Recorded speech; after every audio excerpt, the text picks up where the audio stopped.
Okay, Megan, I think Okay. you're good. So Megan Black, MEEGHAN-BLACK. I'm the Public Information Officer for IFIT-KC, which is the Independent Investigative Force team that has partnered with King County Sheriff's Department to investigate officer-involved shootings or deputy-involved shootings. So just before 9:30 this morning, 3 King County Sheriff's detectives were serving an eviction notice here in Ballard. When they initially made contact at the residence, there was gunfire that was exchanged. One of the deputies was struck, and there was. I'm sorry, we're going to try that again. One of the deputies was struck in the initial gunfire. The subject then retreated back into the residence. While they are rendering aid to that detective, the sheriff's deputy, they later found out that the individual inside was deceased. And so at this point in time, we have the IFIT investigative team that is responding to process the scene, to talk to everybody involved. The sheriff's deputy that was transferred to Harborview Medical Center is still in surgery at this time, but he is in stable condition. Stable or critical? Stable. Stable. He's in stable condition, and from what we were told, he was in fairly good spirits when he got to the hospital. So he was communicative. They did take him into surgery, and at this point, we're waiting for him to get out of surgery. No, who fired first?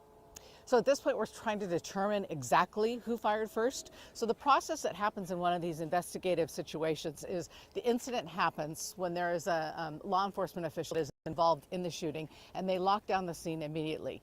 They take the individuals who are involved and they separate them, and then they wait until they can be interviewed separately.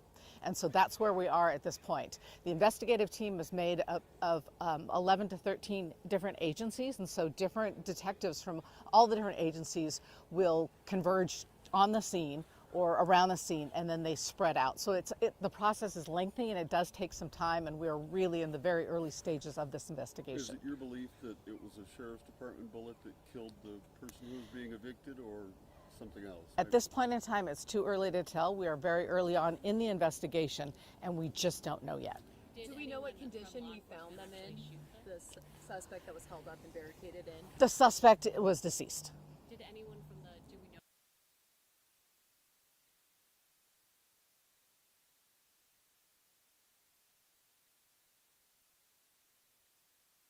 Notice we had heard that they knew that they were going to be evicted, or that there was some process going in place. According to the King County Sheriff's Office, the investigation into this situation began back in January, and this was the final notification. And was there any violent interactions in the past? Or? I don't know. Can you explain just the eviction process a little bit, when a King County deputy would show up to eviction?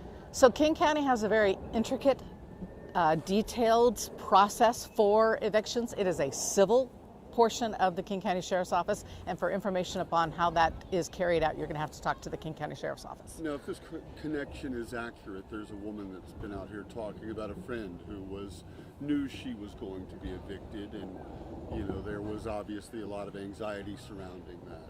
Is your suspect a woman, and had there been, again, any ongoing dialogue, I guess probably between the landlord, but what about the Sheriff's Department? I mean, you have a warning process.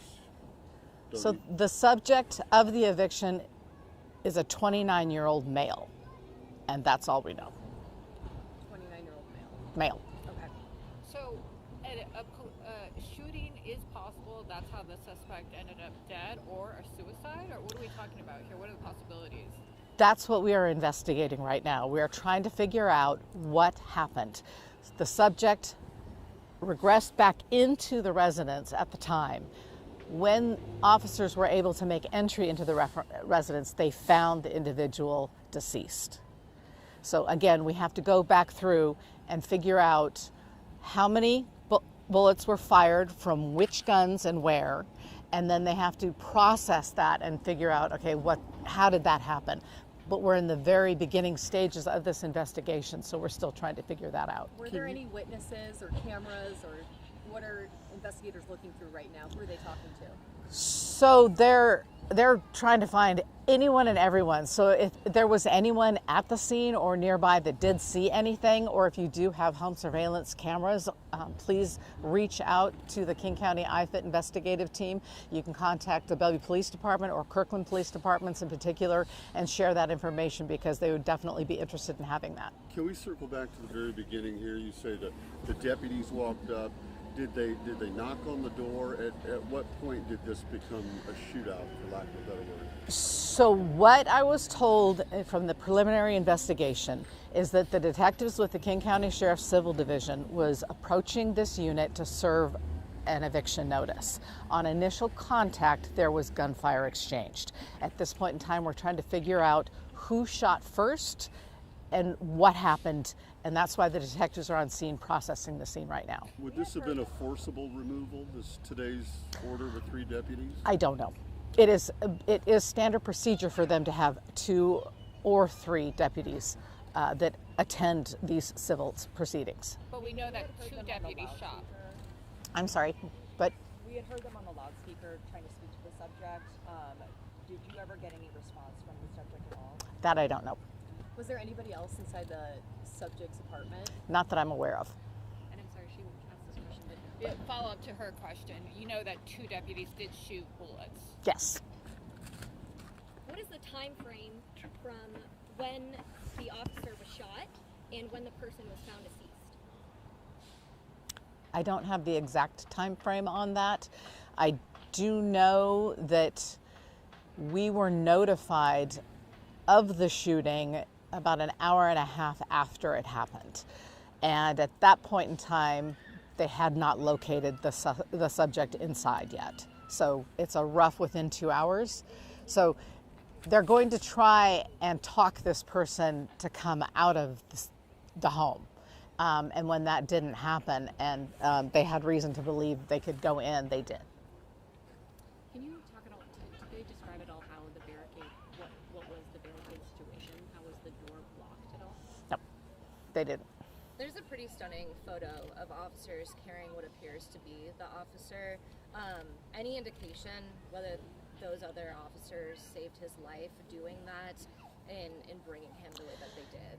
So what I can tell you is that the deputy was shot. All 3 of the detectives, the deputies, were wearing their ballistic vests, as is protocol. The deputy that was injured was shot in the upper torso, where the bullet somehow missed the vest, and it was an entrance and exit wound. And so it's hard to tell. Obviously, that is not something that you want left to go untreated. So as soon as that they could get him aid, obviously they did. So it was, a very traumatic situation for all of them. So did they take him to the hospital, or did you wait on No. an ambulance? Yeah, went by ambulance. And I'm so sorry, so deputies, the shooting happens and then SPD comes and joins, Yes, because they're the ones who actually end up reaching, sorry. yeah, no. So the deputies, again, are the civil arm of the King County Sheriff's Department. And so they go to serve the eviction notice. And when there are shots fired, there's a distress call that goes out, and Seattle PD responded immediately. So then county and Seattle will work together until that scene is secured. And then IFIT takes over the investigation of the shooting. What's the status of the 3 deputies? Obviously, you've got one in the hospital. The other 2, are they off duty? Or? So the other 2 deputies right now are actually with our IFIT investigators, and then they will be placed on administrative leave, which is protocol for the King County Sheriff's Department. And the turnaround time on an investigation from your end is? It varies tremendously. It depends on the process, the scene. Some have taken 9 months, and some are done within 2 months. So it's just really hard to see. We have a lot of people on this scene, and so they are going to work meticulously and judiciously to try and get a resolution to this. If the resident had left peacefully, what would typically happen then? Would all their belongings be thrown out? What would happen to all their things? And would they just go wherever they go? Any resources offered, anything like that? So I am not familiar with what the King County Sheriff's Department's eviction process is, so you'll have to check with them. Megan, we've been led to believe that your 29-year-old man is actually a transgender person. Is there any truth to that? I have no idea. I actually knew the person. They are trans, and I ask that they don't be dead named. Thank you. And was it SPD or the sheriff's office that actually discovered the person? I don't know. Can you tell us where and how many times the deputy was shot? He once in the upper torso. And it went through, you're saying? Yeah. And what's the current condition? Stable. Stable, okay. In that initial gunfire, do we know if those other detectives had the opportunity to fire back? So what I know is that there was an exchange of gunfire and that 2 deputies discharged their service weapons. And those sorry, were there 3 deputies on scene or 2? 3. 3. And 2 of them discharged. 2 of them discharged their weapons and 1 of them was struck. Okay. And we don't know we don't know like the overlap of those. So at this point in time, we're trying to figure out who shot first, how it unfolded. So that's why the detectives are on scene to help process that scene and interview everyone involved. And do you know what time the eviction notice was being served? The call came in about 9:20. And that was for the officer The shooting. shot? Okay. Any information on the deputy that's in the hospital, age, how long been on the force? So I don't have his age, but I can tell you that the injured deputy has been with the King County Sheriff's Department for 25 years. The injured deputy was 25 years with the King County Sheriff's Department, and the 2 other deputies that were involved were 23 and 26 years with the department. So experienced. Yes. And do we know of the 3 deputies who responded and the 2 that shot was one of the people who discharged their weapon, the person who is also in the hospital right now? No, the deputy that is in the hospital did not discharge his weapon. Is there any idea yet on what gave the suspect the opportunity to regress back into the apartment after that initial gunfire? Just went back inside. And was a weapon recovered from inside the house? They're on the scene right now. So they have to get a search warrant in order to enter the process. It takes time to process all of this stuff. And so there's no details on what exactly constituted a barricade, and then also no idea right now who shot first. Right. Okay. Any message for the detective's family or friends? None of these people want to get involved in a situation like that. They truly are here to protect and serve. And our hearts go out to all of the family members involved with all of the subjects that were involved in this situation today. When do you expect to have another update? We are required by law to issue updates every week. So a week from now? What the total number of shots fired from? Don't know yet. At the latest? So we will effort as much information. Usually what happens in situations like these is you'll get 2 or 3 in the first week, and then it'll be weekly after that. I just don't know what the facts are at this point in time for this one. An ID of the person who was killed? We're still trying to confirm the identity, and then we will, usually the King County medical examiner is the one that will release that. What about the officer's name? So they're still working to identify family members, and so we will release it once we are sure that everyone's been notified.